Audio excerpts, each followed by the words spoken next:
Hi. When I was in second grade, I was 7 years old, and they had regular checkups, as they would with the classrooms, bring in doctors. And the doctor found I had a heart murmur, and they took me to the hospital. And then those doctors said that I had to stay in bed for 1 month. And they put me on pharmaceuticals. And in that period of time where I was under the covers, I found a lot of stillness. And I discovered that that's where all the action is, because I would have all these dreams that were larger than life.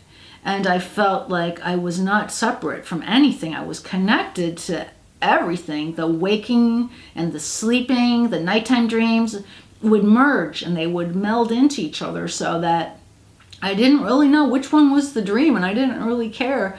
And I would have psychic experiences. I called my cats from the basement by rubbing my pajama button, and they would come running. I'd listen for their steps all the time, and they'd jump on my chest, and it was just something I took for granted.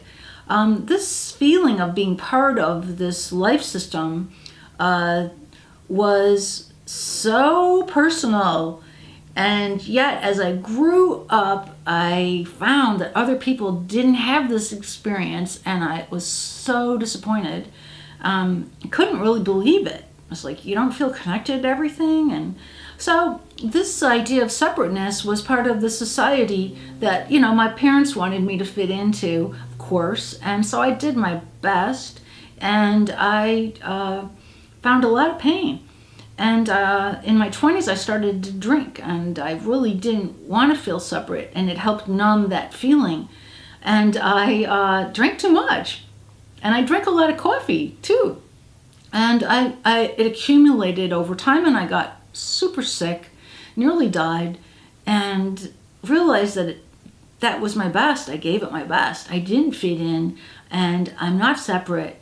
So I started to walk the healing path and realized I was part of everything, always have been, and being part of everything is the equivalent of being alive, and being separate is the equivalent of being sick.